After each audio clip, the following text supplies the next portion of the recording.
Exactly. Like when they throw the chum out to attract like sharks and tuna and stuff like that. Sorry about that. What's up, everybody? Eric here, Tabletop Haven. Today we're going to talk about after one-ish plays of Endless Winter. Caveat, or right up front, I've only played this game solo so far. So this is my reactions on the solo game only after two plays. Two plays. So the first play was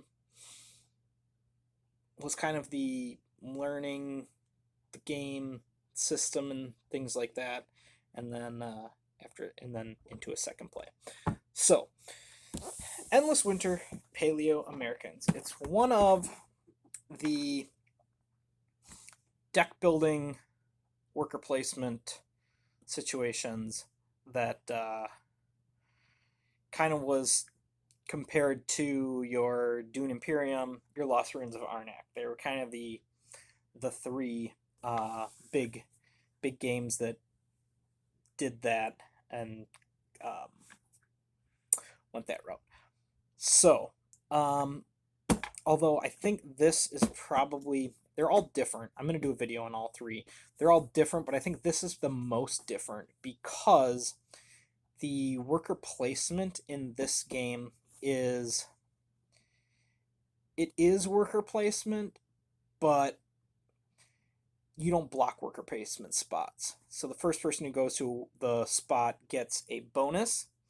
And then anyone else can go there, but they don't get that bonus. So it's different in that aspect, in that you can't really block people from going. Whereas in Arnak and Dune Imperium, like if someone's on the spot, you can't go there. More traditional worker placement. Whereas this is kind of worker placement as action selection.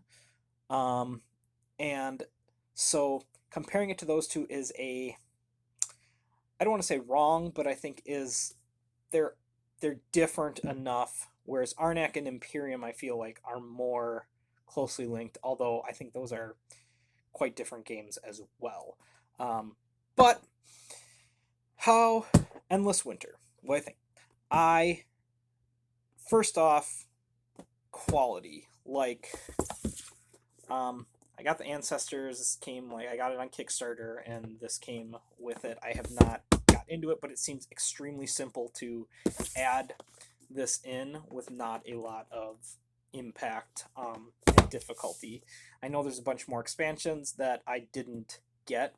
I tend to back Kickstarters at the base level. Occasionally, I will add an expansion or add something else, but I have enough games that don't get played enough unless I hear a game needs an essential expansion to make the game, and that's usually after the fact. So with Kickstarters, I tend to back at the base level because it's the best value, and I give myself a budget every year to.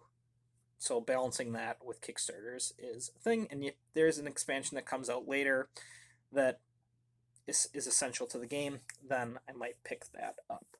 But as far as backing Kickstarters, I tend to not add the expansions on. But that being said, Endless Winter Paleo Americans quality is 10 out of 10. It's unbelievable. The everything from the quality of the box to all the things inside, the player trays, they give you a layout, how to plot everything is just phenomenally done. Every color has their own little tray with all their own stuff. Everything is kept in clean. It makes the game easier to get to the table, which is always a good thing when you're talking about adding in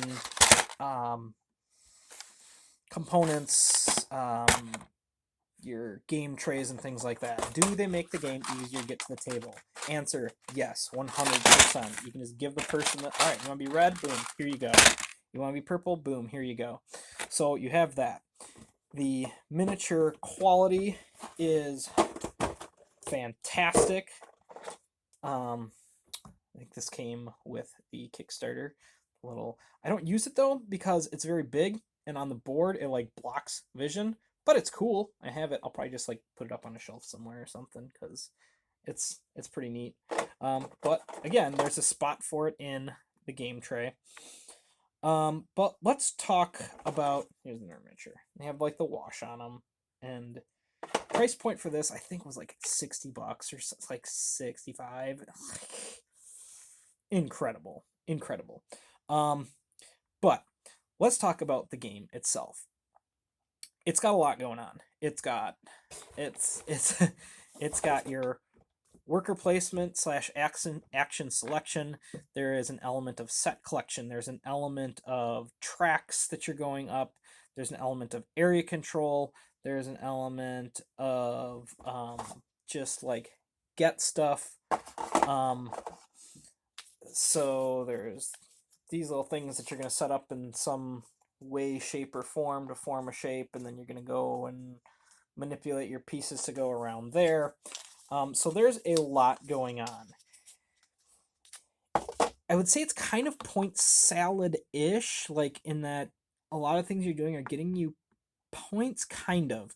I feel like the game is very weighted toward endgame scoring, which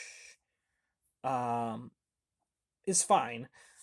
It's just when you're progressing in the game, you kind of seem like, am I like doing anything? Like, okay, I get like, oh, there's a point for that, and there's like 2 points for that, and you might hit end game. I don't. I'm trying to remember, as it's been a smidge since I've played it, but I feel like maybe like in that 30-ish range is kind of during the game, like where you might see yourself again after one couple plays, so I might be playing extremely inefficiently and things like that.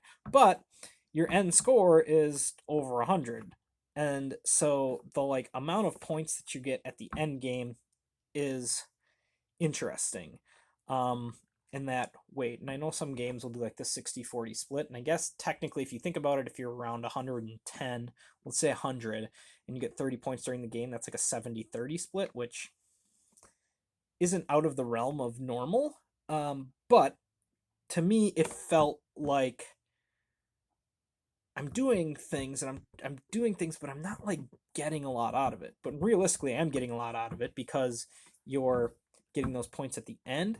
But the feel of the game while you're playing is like, ooh, am I doing okay? Am I doing all right? So that is, I guess, a negative ish of the game is the feeling that you're not getting rewarded for what you're doing, but in reality you are. So the ultimate payoff is fine. Overall, I think the game is fun. It's real enjoyable. You feel like I said, you always feel like you're doing things. You don't always feel like you're earning points for the things you're doing. You are at the end game, but during the game, I'll compare it to like a Castles of Burgundy, where everything you do, everything you're doing, you're like points, points, points, points, points, points, points, points, points, points, points, points. You're getting points through the whole game. Oh, I'll get 2 points for that. I'll get 3 points for that. I'll get 4 points for that. And so every turn, you feel like you're always doing things, always earning points. Whereas in this game, you might be doing a lot of things, but not earning a lot of points because it's all working towards your end game scoring. So that's something to look at when you're thinking about if the game is going to interest you or not. But for me, that doesn't matter. Like the funness and the enjoyment that I get out of the game, the not earning the point. The first game, it was a little weird in my brain, but by the second game I was like, okay, I know the points are coming. I know they're coming. I'm not going to worry about it. I'm not going to worry about where I'm at on the victory point track now because the points are coming. And so I'm just going to have fun. I'm just going to tinker. I'm going to play with all the different things that you can do. And this game is it scales very good. I would say it's comparable to like your Arnak, where in the early rounds you feel like, oh man, what am I gonna do? Oh, I gotta do this. I'm trying to track. Okay, I could go here, but I don't know if I have the resources for that. And then by your final turn, you're like, you got your engine rolling, and you're like, all right, boom, I'm going here. I'm gonna build over here. I'm gonna put up a camp over here. I'm gonna take this here. I'm gonna take these resources here. I'm gonna eat this animal to give me some stuff here, and then I'm gonna build up my um build over on the land over here and get a bunch of, and so like by the final turn you feel good, you feel real good in that last turn. um I think if you were playing not solo, that could feel a little bit, I don't know if I want to say bad, but it could get long, especially if there's like, I don't know how many this plays. Does it play up to 4 probably? I think 4. 1 to 4. Yeah, so if you were playing at 4, I'm guessing it's not a short game, because the last turn especially, like there's a lot going on. But it's kind of like Arnak in that way, in that at the beginning you feel like I'm not gonna be able to do anything. I have like a 5 cards in my hand and I can't. All right, but then by the end you're like, okay, I do this here. That kind of chaining and that feeling of like you're building up your deck to make it perfect, and this game has that as well, where by the end you feel like you're doing something. You feel like you've properly progressed, and that's the idea, is taking place over generations and you're establishing your tribe and things like that. So overall, Endless Winter, I think, is, after one-ish plays, is fantastic. Like I'm giving it a 9. I think it's extremely fun.